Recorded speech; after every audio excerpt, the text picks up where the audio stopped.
Facebook gets us again.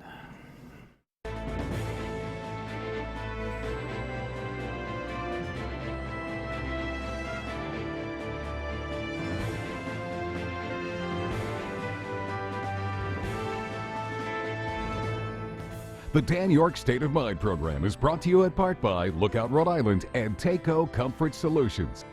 Look, I'm getting old enough to wonder out loud and try to remember what used to happen when people had thoughts about each other and didn't have an immediate social media platform to blurt out about it.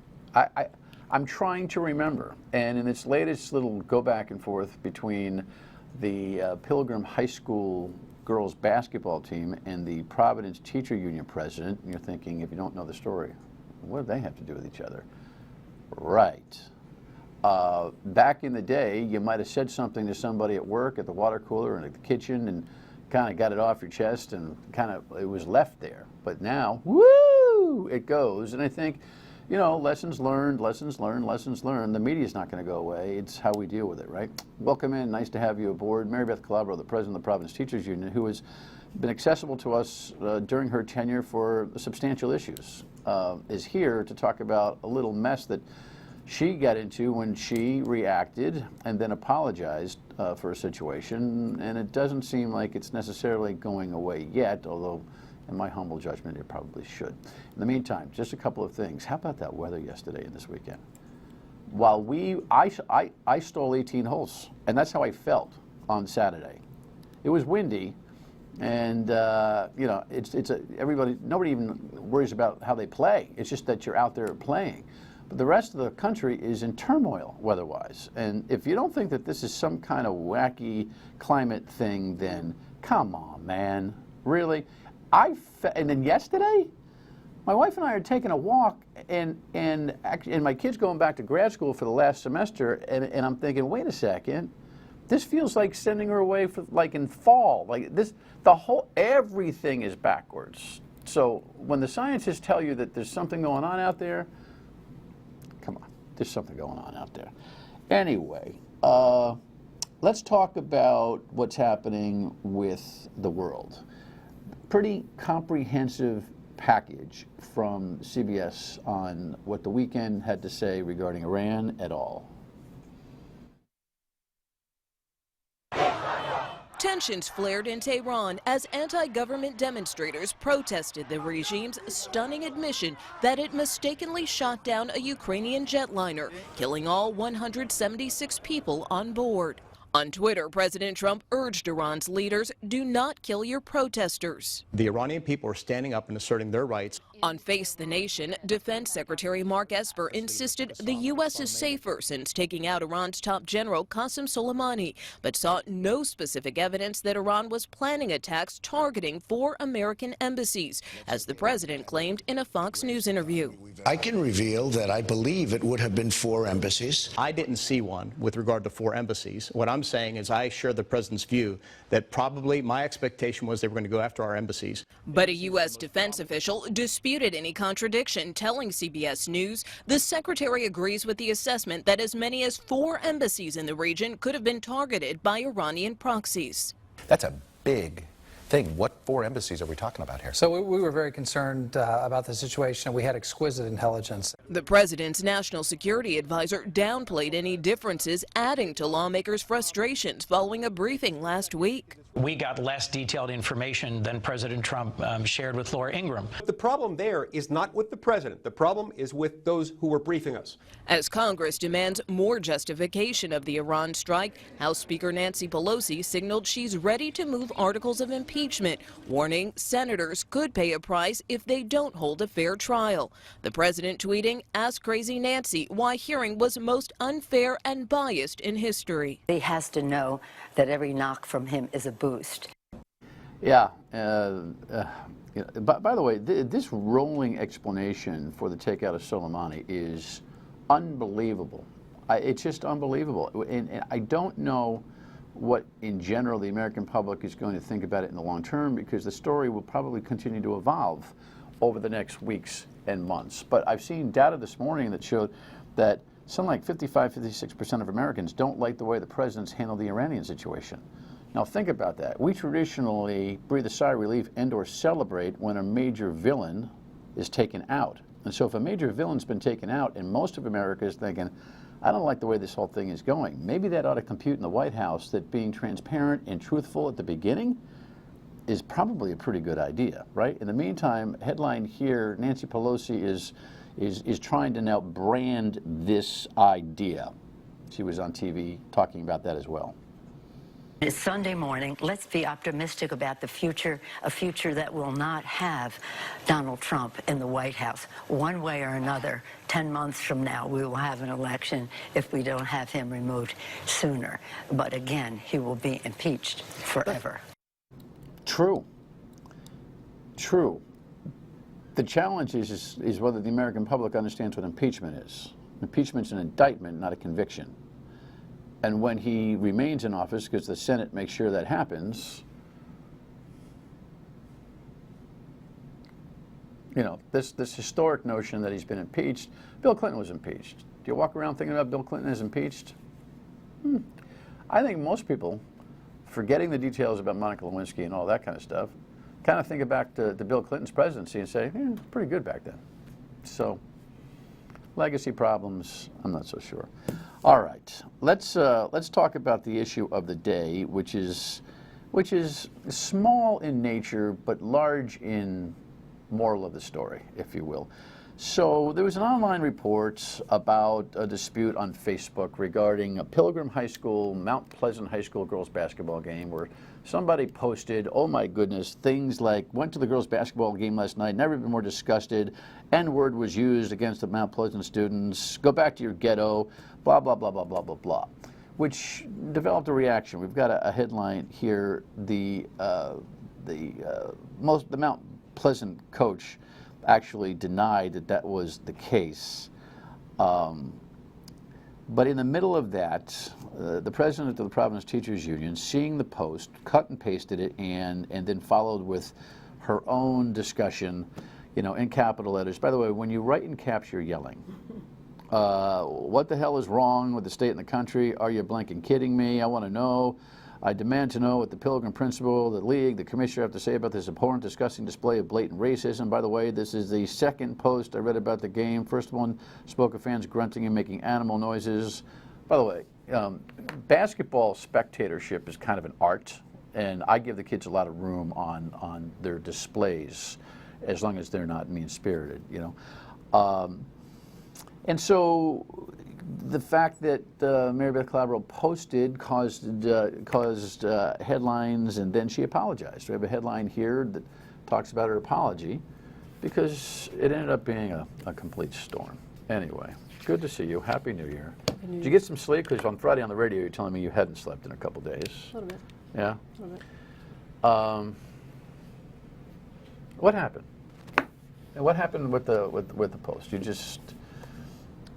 I know you feel so bad, and talked about the moral of the story and the lessons that you've learned, that going back to thinking about your original your original thought process is probably feeling like going back 10 years and feels like a waste of time because you feel like your logic was so faulty at the time. But you might as well, for the last time, maybe revisit it in a public setting. Why did you react that way? What was your initial thinking? So I had seen one post about barking and harassing of the girls, what to me felt like harassment of the girls. And then I saw the second post, which is the one that I had copied and pasted, and I was just inflamed and aggravated and annoyed, and I thought, come on, not again, kind of thing. And I wrote what I wrote, and I hit send. And hindsight being 20/20, I shouldn't have. I should have contacted the AD from Mount Pleasant and contacted the AD. When you hit send, when did the remorse come in? After I got the first response, that was basically like, "Are you effing kidding me? I was there, and none of this happened."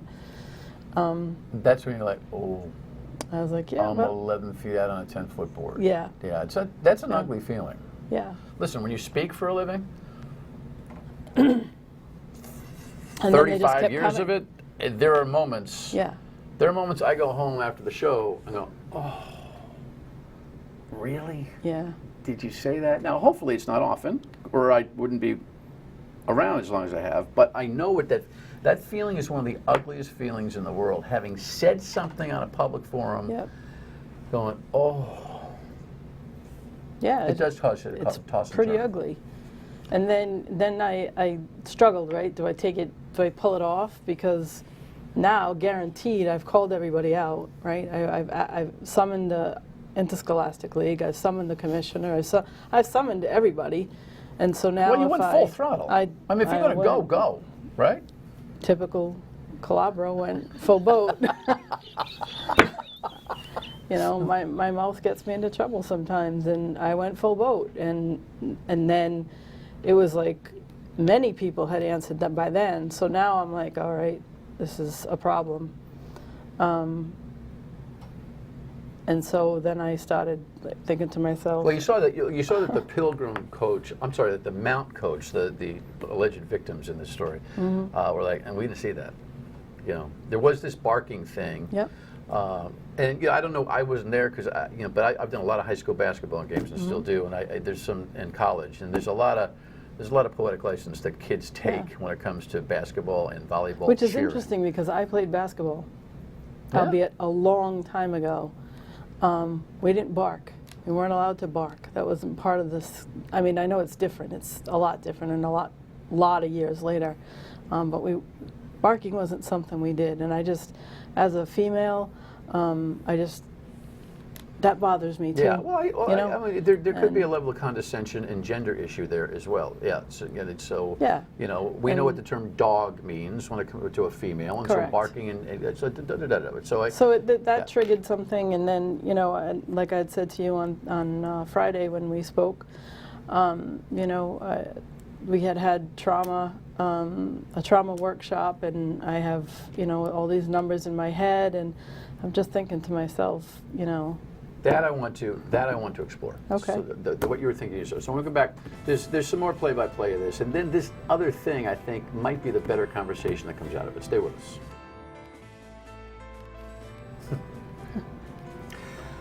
And then there's this.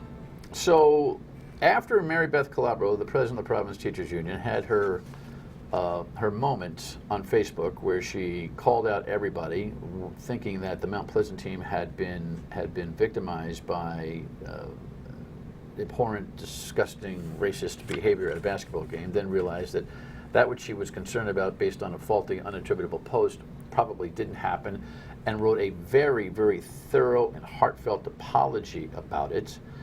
The next story comes where the Pilgrim team says, we want a personal apology. Now, I talked to Maribeth about this, meaning a visit, and she was a little bit tentative about that. And based on her appearance, her public comments for attribution on Friday, and her appearance on my radio program, the reported coach of the Pilgrim girls basketball team, as well as the athletic site supervisor, he tells us, for the school, wrote a post. Hold on a second. Just come on back to me for just a second. This is, look at this. This is lengthy, right? So why not match the drama with even more drama? And in the last couple of paragraphs, now Eric, we can pop that up, thank you. He wants, actually, I'm sorry, it's 4 pages. I'll show you, you know what 4 pages looks like. It's all of this, okay? By the way, he can come here if he wants to talk about this, but he writes in his last paragraphs, for the last 3 days, my life has been turned upside down. I've been called into unnecessary meetings. My phone hasn't stopped. I've had to coach my team through a heck of a lot more than basketball. I haven't slept. At this point, I'm ready to put this behind me. I'm thankful I still have a job. Thankful my kid's name is not tarnished. Thankful the Pleasant basketball team. As of yesterday, some of my players still want a face-to-face with you, meaning Ms. Calabro. Some of the parents I spoke with still want a face-to-face with you. If you need my help facilitating that, I guess you could always reach out on Facebook. As for me, after pausing and reflecting, this is the only time I will hit send. Did you have a reaction to this, because I sent it to you this morning after it was sent to me. You had not seen it. I had not seen it. He has a PDF public file, share file, but that's where this thing was published. Not on Facebook, but on that PDF. I don't know if it's been copied and pasted to Facebook or not. The travel of this whole thing is not as concerning to me as the reaction. Did I get your answer? It's interesting because on Friday night, Friday afternoon, I had spoken to the gentleman from the Journal and said that Eric Rube. Eric Rube, and I had said that I wasn't sure that I was going to, and I spoke to him literally. I got off the phone with him at 3 o'clock, and I spoke to you at 3:05. And when I had talked to you, I said I would consider it over the weekend. And my sister called me from Baltimore that night at 10 o'clock and said that she had a friend that she went to high school with who works in Newark, and she wanted to facilitate a conversation, and she had given my name to that friend. So on Friday night, that friend allegedly claimed that she had given my phone number to the AD, the athletic director who penned that letter, on Saturday. So it was already, in my estimation, on Friday night, I was already setting up. En route, yeah. I was en route to meeting with the girls and having a conversation with the girls from the team. So I'm not sure how that facilitation of that meeting ended up being that letter. I don't know how that happened, and that letter was not sent to me, so I'm not sure how the expectation would be that I would So get what we it. have here is a couple of things, in my humble judgment. You threw up. Right? You threw up. And in your apology letter, you talk about what you've learned about that. Lessons about social media. I have to smile because you and a couple of other major players in this community I've had conversations with, because I have a disposition about social media, which is rather disciplined and critical. We've had some laughs over Twitter and Facebook and your style versus other style. But clearly, this one was a self-taught lesson, right? Big one. Okay. I don't think we need to beat you up over that. What I'm concerned about now is this, and this gentleman, the Scott Bea, I guess is his name, the coach in Site AD. You come here. We tape the TV show in the afternoon, then I do the radio show, so you see the TV after I do the radio. I'm hoping to get him on the radio. I'll update you on the television side over the course of the week if it's necessary. But I'd like to speak to him about it too, because what's not good is matching somebody's mistake and equitable apology, a lengthy same platform apology, pouring her heart out, and keeping the thing alive without teaching the kids proportionality. The Warwick folks have a chance to teach their kids proportionality. Now, if you want to go visit them, that is your option. I judge that not. If you feel like you need an intimate conversation with it reminds me of Don Imus, God rest his soul, when he did the nappy-headed thing with the Rutgers team. You know, he met with them and he said it changed his life. So, I don't think you come into this from a provocateur, chronic position. But if you want to do that, that's your thing. But when this guy writes a 4-page letter and ends it with what kind of trauma he's been through, it becomes about him. Here's what's necessary. Adults need to be adults in order to mentor young people. We don't need children mentoring young people. And I'll just leave that out there. There's a bigger question here, though, or a bigger conversation that we're going to spend a few minutes on, because what really was driving your anxiety was how you feel about kids and some of the trauma that you know that they have in your system. Maybe that will be the conversation that people remember. We'll be right back.